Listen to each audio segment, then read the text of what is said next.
À mon avis, cela reflète un problème. Il s'agit du problème que très peu de gens reconnaissent. Il réside dans le fait que nous devrions vraiment nous soucier de savoir qui est élu président.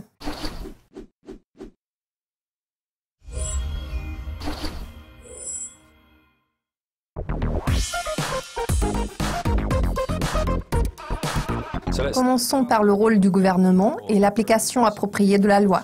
Vous êtes actuellement en train d'écrire un article à ce sujet. Pourriez-vous nous en parler un peu plus en détail? Eh bien, j'ai décidé d'écrire cet article après que Trump avait remporté l'élection présidentielle. Des rivières de larmes des démocrates ont inondé la télévision en réaction à la défaite d'Hillary Clinton.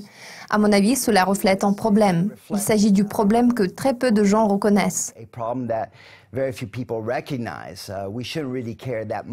Il réside dans le fait que nous devrions vraiment nous soucier de savoir qui est élu président. Si vous faites vos études au lycée aux États-Unis, vous devrez suivre des cours sur la structure du gouvernement.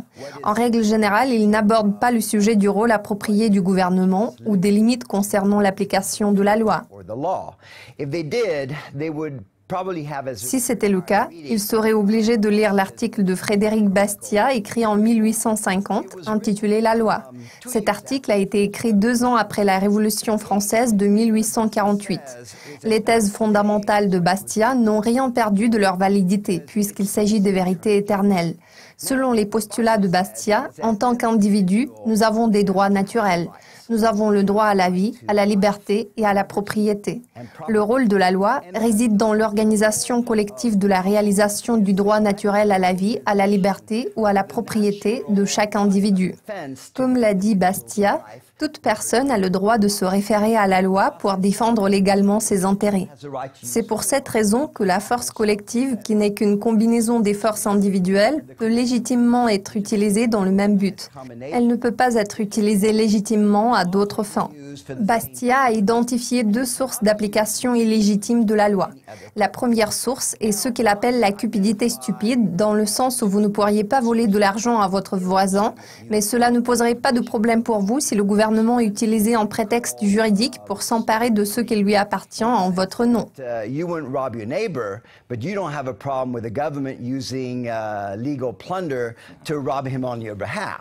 Selon lui, la deuxième source d'application illégitime de la loi est la philanthropie mal placée qui reflète l'idée selon laquelle tout le monde devrait avoir le même niveau de richesse. Le socialisme est un prétexte légal. Beaucoup de doctrines du socialisme sont basées sur le concept de philanthropie mal placée. Prenons par exemple la fraternité. Je n'ai aucun problème avec la fraternité tant qu'elle est volontaire. Cependant, le type de fraternité dont parlent les socialistes est celui qui est imposé à tout le monde. Pour moi, ce n'est qu'un autre prétexte. Les socialistes vous diront qu'ils ont besoin de ce prétexte légal pour corriger les prétextes légaux du passé. Selon un vieux proverbe bien connu, le péché des autres n'absout pas les nôtres. Fondamentalement, ici, nous avons affaire à 2 péchés. Les mesures d'action positives mises en œuvre aux États-Unis en sont une preuve éloquente. Alors, Dr Frank, à quel point nous sommes-nous éloignés du concept de loi développé par Bastiat? Eh bien, je pense que nous nous sommes tellement habitués à toutes sortes de prétextes légaux que nous avons perdu les notions de justice et d'injustice. Maintenant, nous nous disons que si c'est légal, c'est juste, mais c'est tout simplement faux. Les démocrates vont dépenser des milliards de dollars pour prendre le contrôle du Congrès. Nous ne sommes pas sans ignorer que des milliards de dollars seront dépensés pour financer la prochaine présidentielle. Vous n'avez qu'à allumer CNN pour 5 minutes samedi soir pour voir à quel point les médias gauchistes s'acharnent contre Trump. C'est la même haine que nous avons observée à l'époque dans les médias de droite contre Obama. Pourquoi font-ils cela?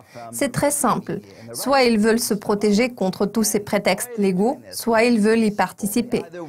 Pourtant, le problème des prétextes légaux réside dans le fait qu'ils sèment la haine et la discorde. Cela ne fait que détruire le tissu social. C'est pour cette raison que je pense que nous nous dirigeons lentement vers une guerre civile. Si nous analysons la guerre civile qui a eu lieu aux États-Unis entre 1861 et 1865, nous constaterons qu'elle a été provoquée par deux raisons, l'esclavage et les impôts. L'esclavage est une violation de la liberté individuelle, tandis que les impôts sont une violation de la propriété individuelle. Vous ne pourrez trouver aucun exemple d'une loi relative au travail qui ne viole pas la liberté individuelle.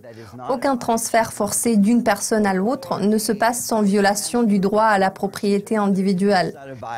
Comme l'a dit Bastia, il n'est pas vrai que le rôle de la loi consiste à contrôler notre conscience, nos idées, notre volonté, notre éducation, nos opinions, notre travail, notre commerce, nos talents ou ce qui nous fait plaisir. Le rôle de la loi est de protéger le libre exercice de tous ces droits et d'empêcher toute personne de perturber le libre exercice de ses droits par une autre personne. Gardons cela à l'esprit. Que pouvez-vous dire sur les perspectives? Comme j'ai déjà dit, je pense que nous nous dirigeons vers une guerre civile. Pourtant, cette guerre sera très différente de celle qui s'est déroulée il y a 160 ans aux États-Unis. Si nous parlons des citoyens américains, ils regardent soit CNN, soit Fox. De toute évidence, ils ne regardent pas les deux chaînes à la fois. Si l'une de vos connaissances est en désaccord avec votre opinion sur Facebook, vous supprimez cette personne de la liste de vos amis. Ainsi, votre liste d'amis ne se composera que des personnes qui partagent vos idées. Cette tendance provoque une polarisation des points de vue politiques.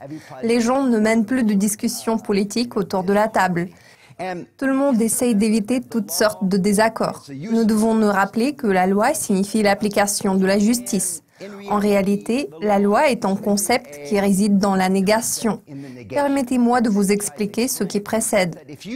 Si vous ne violez pas les droits des autres, tels que le droit à la vie, à la liberté ou à la propriété, vous ne devriez pas craindre le bras de la justice. Ainsi, vous ne devriez vous soucier ni du gouvernement, ni du président. Bien évidemment, vous ne vous souciez pas de savoir qui effectue la mise en fourrière des animaux errants, car cela ne vous affecte pas personnellement. S'il existait une loi en vertu de laquelle vos succès ne dépendaient pas du gouvernement, vous ne lui imputeriez pas vos échecs. Si tel était le cas, nous aurions un monde beaucoup plus harmonieux et il y aurait moins de révoltes. Par exemple, vous ne feriez pas appel devant une cour d'appel pour exiger une augmentation de salaire, n'est-ce pas? Pourquoi? Parce que vous seriez au courant du fait que ces questions ne relèvent pas de sa compétence. Pourtant, regardons la France. Dans ce pays, il y a des grèves chaque mois, et ce, parce que tel ou tel groupe réclame quelque chose au gouvernement. Vous feriez la même chose si la loi était correctement définie. Je dirais que depuis à peu près 20 ans, je n'ai vu aucun article sur le rôle approprié du gouvernement ou sur les justes limites de l'application de la force. Bastia a dit « Si vous essayez de rendre la loi religieuse, fraternelle, égalitaire, philanthropique, industrielle, littéraire ou artistique, vous serez perdu dans un territoire inexploré, vous sombrerez dans l'imprécision et l'incertitude, dans une utopie forcée, ou, ce qui est encore pire, dans une multitude d'utopies. » C'est vrai parce que, contrairement à la justice, la fraternité et la philanthropie n'ont pas de limite précise. Après avoir commencé, où allez-vous vous arrêter? La question se pose de savoir si la loi s'arrêtera. Comme j'ai déjà fait noter, ici nous avons affaire à de multiples utopies. Moi, personnellement, je suis un adepte d'une position droitiste plutôt que d'une position gauchiste. Pourtant, c'est la liberté qui est un élément crucial pour moi. La liberté peut résoudre le problème des relations humaines. La liberté a tendance à prospérer lorsque le gouvernement est limité dans ses actions. L'application de la force est limitée et la loi se limite à l'exercice de la justice universelle. Pour être plus précis, je peux dire que la loi sert exclusivement à contrer l'injustice. Dr Frank, cela a été un plaisir de discuter avec vous. J'ai hâte de lire votre article. Merci de votre participation. Merci de votre invitation. Merci de votre attention. Si vous voulez en savoir plus sur l'article de Dr Frank, n'hésitez pas à cliquer sur le site de Dukascopy TV. À la prochaine.